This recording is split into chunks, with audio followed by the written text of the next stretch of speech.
Hi hello welcome to my YouTube channel Radha's kitchen. మనం ఈరోజు air ఫ్రైయర్లో వెజ్ మంచూరియా ఎలా చేయాలో నేర్చుకుందాం. Tasty juicy veg manchurian air ఫ్రైయర్లో ఎలా చేయాలో చూద్దాం. మీకు నచ్చితే ఒకసారి చేసుకొని చూడండి. ఇది మన హెల్త్కి కూడా చాలా మంచిది. వెజిటేబుల్స్ ఎక్కువ ఉంటాయి. ఎయిర్ ఫ్రైయర్ ఆయిల్లో ఫ్రై చేయడం కాదు కాబట్టి ఒకసారి చేసి చూడండి. ఇప్పుడు దానికి కావాల్సిన పదార్థాలు: 1 cup cabbage, 1 half cup carrot, 1 half cup beans. ఇవన్నీ సన్నగా కట్ చేసుకోవాలా.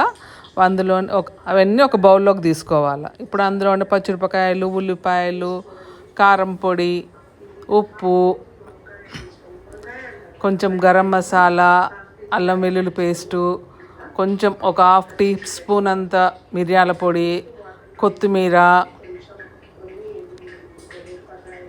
1 పావు కప్ అంతా బియ్యం పిండి. ఎందుకంటే వీటన్నిటికీ బ్యాండింగ్కి నేను మైదా వాడట్లేదు. మైదా, కార్న్ఫ్లోర్ ఇవన్నీ ఏవి వాడకుండా హెల్దీ వర్షన్ అన్నమాట. ఇది హెల్దీ వర్షన్లో చేస్తున్నాను. ఒకసారి చేసి చూడండి. బియ్యం పిండి కూడా వేసుకొని మొత్తం అంతా ఇట్లా ముద్దలాగా వచ్చేలాగా కలుపుకోవాలి.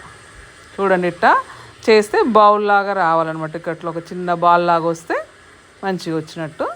ఇట్లా అన్ని బాల్లు చేసుకొని పక్కన పెట్టుకుని ఇప్పుడు ఎయిర్ ఫ్రైయర్ దాంట్లో పెట్టుకుందాం. ఇప్పుడు ఇట్లా అన్నీ అసెంబుల్ చేసుకుందాం.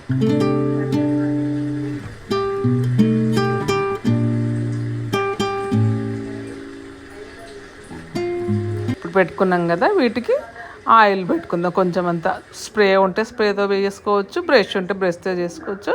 నేను బ్రష్ ఉంది కాబట్టి బ్రష్తో కొంచెం ఆయిల్ అంతా వీటికి బ్రష్ చేస్తున్నాను. ఇప్పుడు వీటిని ఎయిర్ ఫ్రైయర్లో పెట్టుకొని 185 degrees దగ్గర ఒక 20 minutes పెట్టుకోవాలి. మధ్యలో ఒకసారి తీసేసి ఇట్లా తిప్పి పెట్టుకోవాలన్నమాట. తిప్పి మళ్ళీ కావాలనుకుంటే ఆయిల్ స్ప్రే చేసుకోవచ్చు, లేకపోతే లేదు. ఇప్పుడు అన్నీ ఒకసారి ఒక పక్క గాలింది కాబట్టి ఇంకో పక్క కూడా తిప్పేసుకోవాలి ఇట్లా.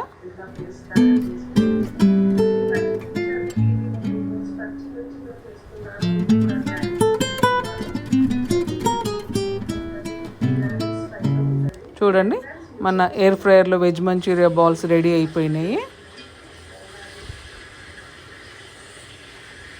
ఇప్పుడు అన్నిట్లో పక్కన పెట్టుకుందాం, అయినాయి కాబట్టి. ఇప్పుడు వీటికి పోపు వేసుకుందాం. వెజ్ మంచూరియా పెట్టు కాబట్టి స్టవ్ మీద ఒక ప్యాన్ పెట్టేసుకుని ఆయిల్ వేడైనాక చిన్నగా కట్ చేసుకున్న ఎల్లిపాయ ముక్కలు వేసుకుని అవి కొంచెం వేగినాక పచ్చిమిరపకాయ ముక్కలు వేసుకోవాలి. పచ్చిమిరపకాయ ముక్కలు కూడా కొంచెం వేగినాక ఆనియన్ వేసుకుందాం. ఆనియన్ కూడా చిన్నగా ముక్కలు కట్ చేసి వేసుకుందాం. అది కూడా కొంచెం పచ్చివాసన పోయేంత వరకు మంచిగా వేగాలన్నమాట. మరీ బ్రౌన్ అవసరం లేదు, కొంచెం పచ్చివాసన పోయిందాక వేగితే చాలు. ఈ రకంగా వేగితే చాలు. ఇప్పుడు అందులో సాసెస్ వేసుకుందాము.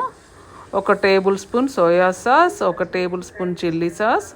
కారం అదంతా మీ టేస్ట్ ప్రకారం చూసుకుని వేసుకోండి. చిల్లీ సాసు, గరం మసాలా, మిరియాల పొడి, కారం పొడి. మీరు కారం తింటామనుకుంటే ఎక్కువ వేసుకోండి, లేకపోతే లేదు.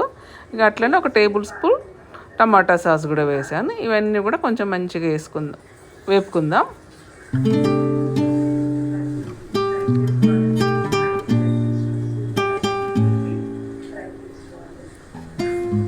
ఇప్పుడు అందులో కొంచెం టేస్ట్, ఇప్పుడు సాసెస్ అన్నిట్లో కూడా సాల్ట్ ఉంటుంది కాబట్టి చూసుకుని కొంచెం సాల్ట్ వేసుకుందాం.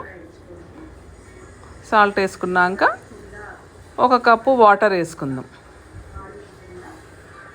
వాటర్ వేసుకొని మంచిగా ఈ సాసెస్ని వాటిని కొంచెం బాగా ఉడకనిద్దాం. చూడండి, ఈ రకంగా ఉడికింది కదా. ఇప్పుడు అందులో మనం ఇందాక ఎయిర్ ఫ్రైయర్ చేసుకున్న మంచూరియా బాల్స్ ఉన్నాయి కదా, అవి వేసుకుందాం.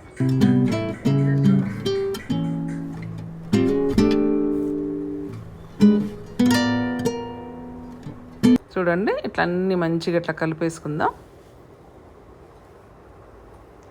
లాస్ట్కి దించే ముందు కొంచెం కొత్తిమీర, స్ప్రింగ్ ఆనియన్ అనుకోండి, అది కూడా వేసుకోండి. నా దగ్గర లేదు కాబట్టి వేయలేదు. స్ప్రింగ్ ఆనియన్ అన్నీ వేసుకుని మంచిగా కలుపుకొని దించేసుకుంటే వేడి వెజ్ మంచూరియా రెడీ అయిపోయింది. ఎయిర్ ఫ్రైయర్లో చేసుకున్నాం, ఆయిల్ ఫ్రై కాకుండా. చూడండి ఎంత బాగుందో టేస్ట్.